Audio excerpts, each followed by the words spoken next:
Having an update pa natin dito sa nasulugan sa may Barangay 655 sa Intramuros, mga kaibigan.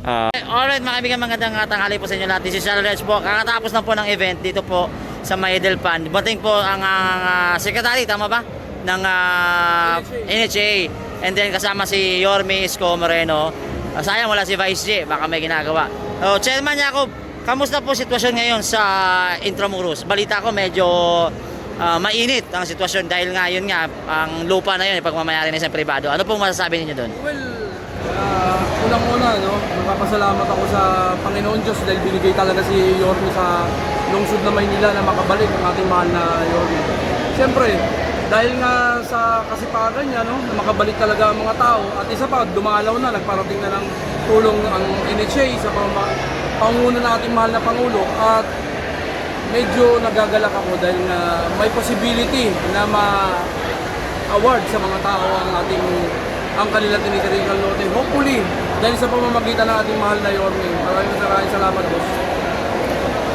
Chairman, ngayong araw, ngayon lang, nagpaabot ng tulong ang ating national government. Meron silang matatanggap na 30,000 pesos per family, tama ba? Per family. So ilang family hulat ang sakop nito?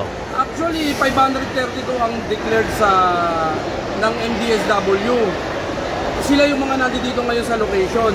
Pero dahil may amendments kami na 70, parang balita ko kayo, Director, na approve na rin daw. Pero yung nandito ngayon, automatic naka-receive na sila ng financial assistance sa NHA, sa national government.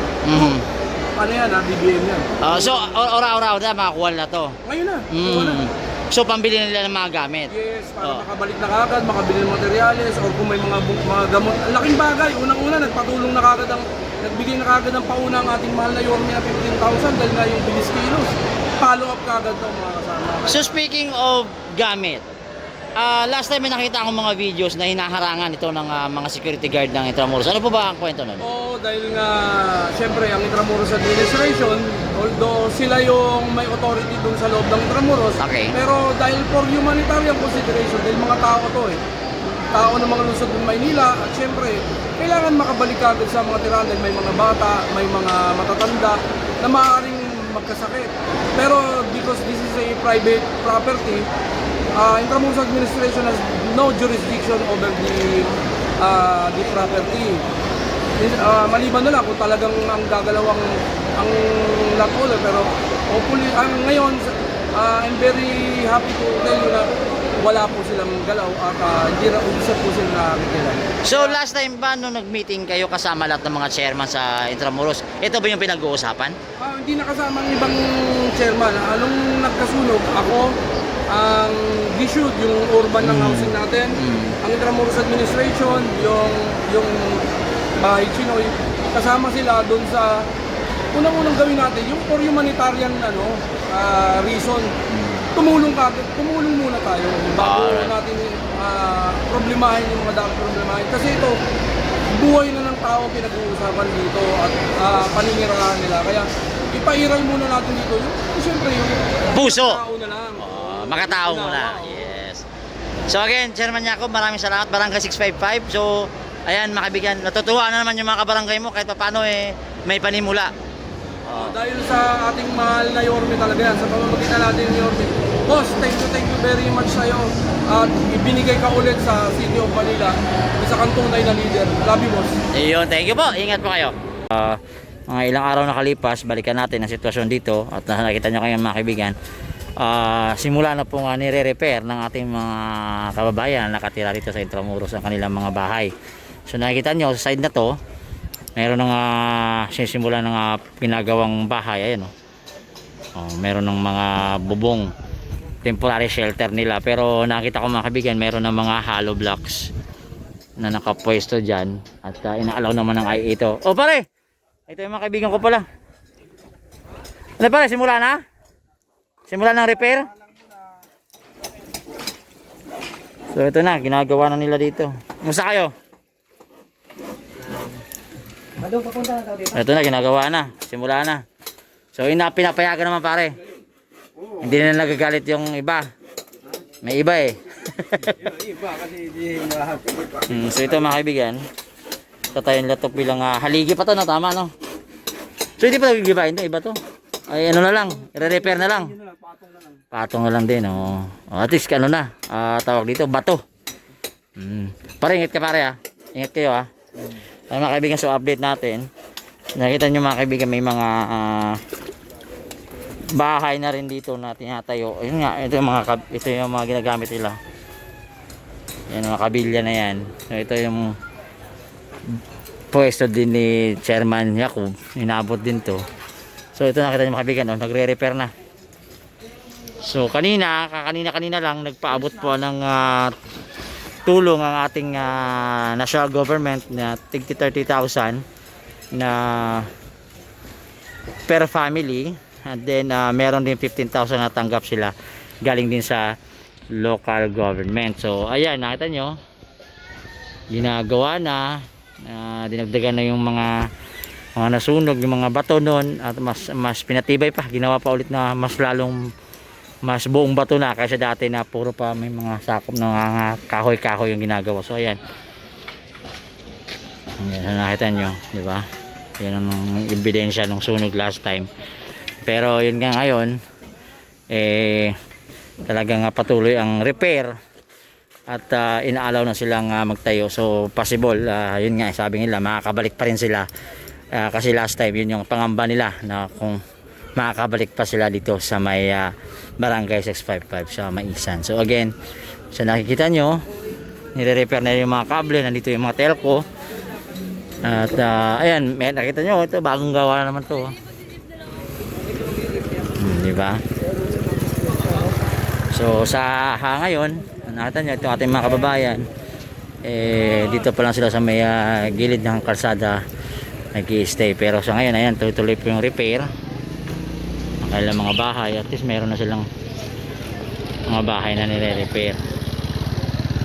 Ayan, so makakabalik talaga sila dito. So sabi nga last time, medyo pangamba nila na hindi sila makakabalik dahil nga pinipigilan ng Intramuros at siguro yung may-ari nung property. Pero sa ngayon, tingin ko ay may magandang usapang nangyari dito at inalaw itong ating mga kababayan na makabalik dito sa may Maisan. Ito po sa may Barangay 655 sa Intramuros. So again, temporary, yung iba natutulog sa may gilid ng kalsada. Ito, so nakita nyo, mga gamit nila nandito po sa may gilid ng kalsada mismo. So ito mga kaibigan, kung tatanungin nyo kung mga kaibigan, ito po papunta po ng San Agustin Church. Pag dinretso nyo yan, yung mga area na yan, yun po yung kung saan magandang location.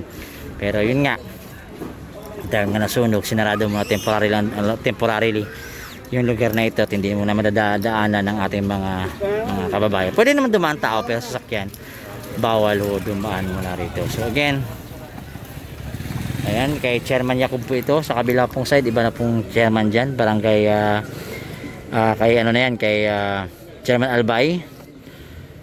Ayan, so again, ang init in fairness ha.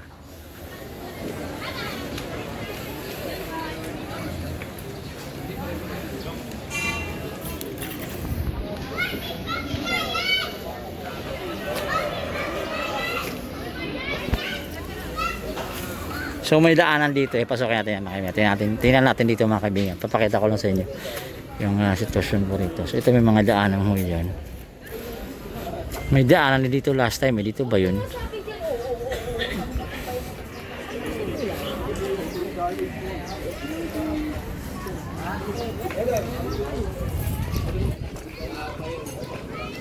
Ito sa kabilang side yan, pasokin natin.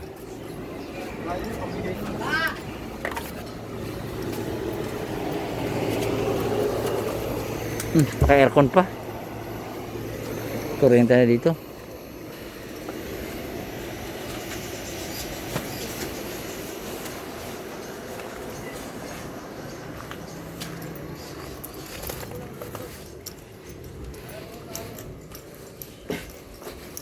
So, ayan, malinis na dito. Talagang nilinis talaga nila dito. Ayan, nagsimula na construction dito. Pero maamoy-amoy, masuusok pa rin.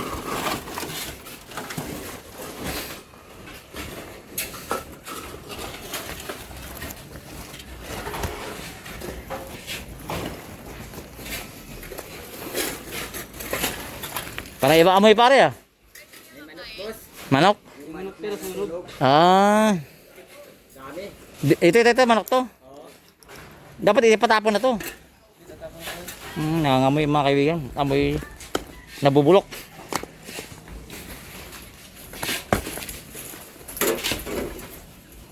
Sa inyo to pare? O pinapagawa, gumagawa lang kayo? Gumagawa lang po. Hmm. Eh, isa ka pa rin di kagawad. Kagagawad pala to. So ayun mga kaibigan. Patuloy po ang konstruksyon sa lugar na ito. Yun nga, amoy na bubulok. Dapat kinuha na to.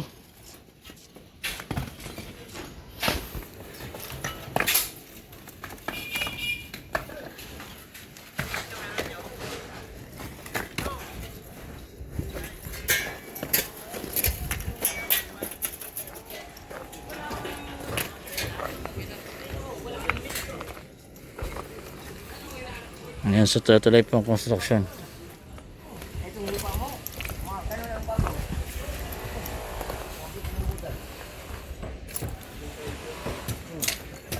Hi.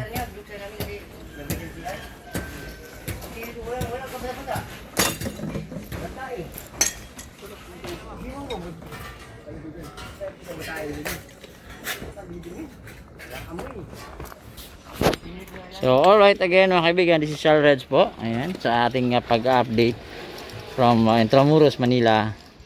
So mamaya-maya daw meron ding pamimigay programa si Congressman Erwin Tieng sa ating mga kababayan. Ito po sa nasunugan din sa Maya Intramuros.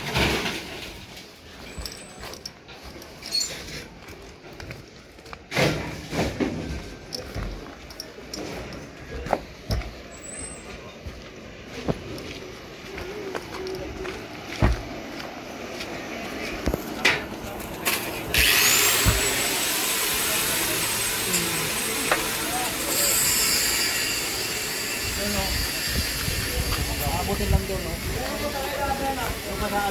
Hoy, tao.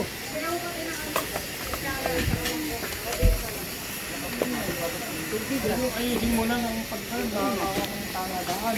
Yan. Ayusin mo ang paglatang mo, Mark. Akit ka doon, no?